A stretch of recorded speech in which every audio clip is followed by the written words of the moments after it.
Bonsoir, j'ai retrouvé le troubadour d'une époque lointaine. Il est en train de refaire ses gammes, de réapprendre le métier. Et nous sommes dans une ambiance très sympathique. Je kiffe cette ambiance. Voilà, lui il a retrouvé la guitare et moi j'ai retrouvé l'épée du réel. Ce que je voulais te partager ce soir, c'est que pour retrouver l'épée du réel, il s'agit de traverser toute son astralité, de traverser tout son auto-occultisme. Et comme je dis, moi, mon rayon primordial, c'était le pouvoir et le contre-pouvoir. J'étais Atlantis, sur Atlantis, Atlantide pour explorer, pour incarner, pour toucher de près le pouvoir. Le pouvoir et sa magie noire, le pouvoir et le bas astral, le pouvoir et la manipulation maléfique sur les cerveaux humains. Et ensuite, eh bien, je l'ai payé au prix fort puisque j'ai dû me réincarcérer dans de nouveaux cibles, dans de nouvelles incarnations, jouer aux révolutionnaires, jouer voilà, à celui qui veut couper des têtes. Et j'ai expérimenté les conséquences de mes causes, de ce pouvoir. Et aujourd'hui, en 2025, dans mon cible 2025, pourquoi ça vient me toucher le pouvoir et le contre-pouvoir? Pourquoi ça vient me toucher cette élite, cette noblesse noire qui a le pouvoir et toutes ces oppositions contrôlées qui tiennent les manettes de cette matrice? Pourquoi ça vient encore me chercher?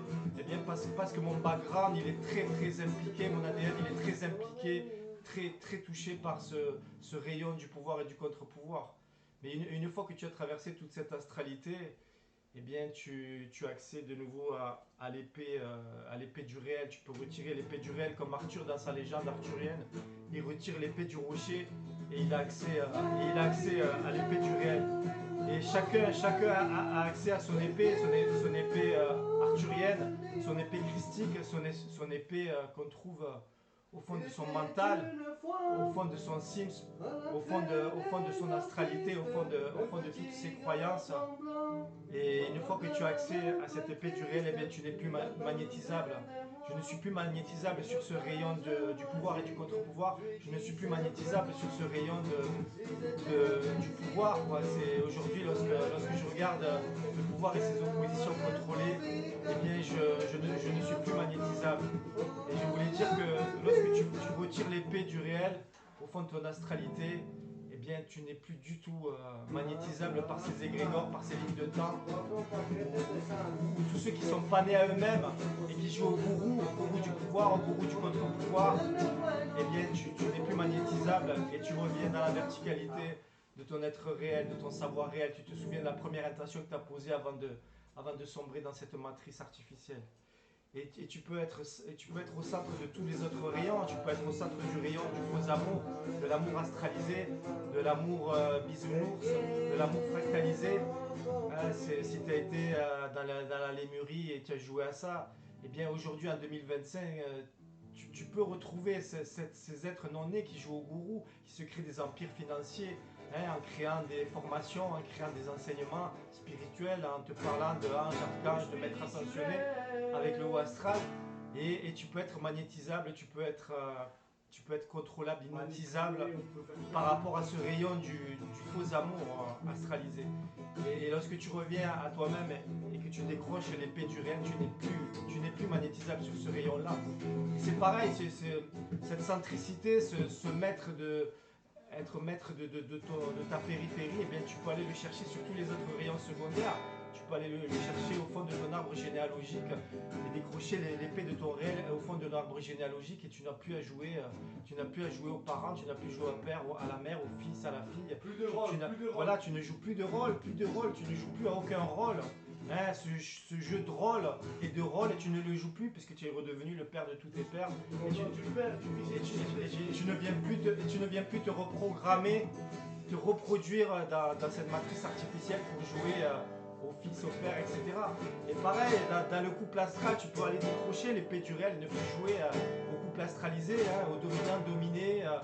Si tu as été dans le patriarcat et que tu as dominé la femme, ou si tu as été dans le matriarcat et que tu as dominé l'homme, si tu es la femme et tu veux ta vengeance sur l'homme, ou si tu es l'homme qui veut écraser la femme, eh bien voilà, tu n'as plus besoin de venir t'incarner dans du couple astralisé et tu deviens maître avec tu restes toi-même, voilà, tu restes toi-même et tu deviens maître de ton propre couple, tu es l'alchimiste de ton propre couple intérieur et tu n'as plus besoin de jouer à ce jeu des couples astralisés, dominant-dominé, enseignant-enseigné, et toute cette astralité qui va passer par tous les pores toutes tes failles, tous tes angles morts pour te faire encore jouer, rejouer et te reprogrammer dans cette matrice infernale.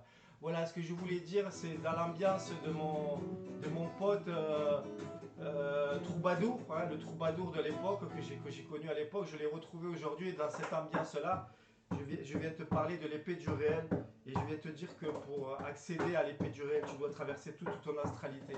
Et puis ensuite, eh bien, l'expression du monde extérieur n'aura plus aucun magnétisme sur toi et tu seras ton propre maître. Voilà, tu peux jouer à l'onde et à la particule. Dans ces matrices artificielles, tu vas jouer à la particule tant que tu ne remontes pas à ton savoir réel, au savoir de ta première intention, au savoir de ton réel, de ton être originel. Donc tu vas jouer à la particule et puis tu redeviens l'onde et tu sors de ce jeu du démon et tu joues à la particule, tu joues à l'onde, tu joues à l'onde et à la particule, tu sors de ce tombeau d'éternité et tu redeviens l'onde, tu te reposes dans cette non-matière. Et puis une fois que tu t'es réintégré totalement dans toute cette astralité, lorsque tu l'as traversée intégralement et que tu as décroché l'épée du réel et que tu es en paix avec toute ta périphérie, et bien ensuite tu peux te recréer, tu peux te transférer sur un nouveau plateau de jeu où tu n'auras plus à te soumettre à ce jeu de l'astralité.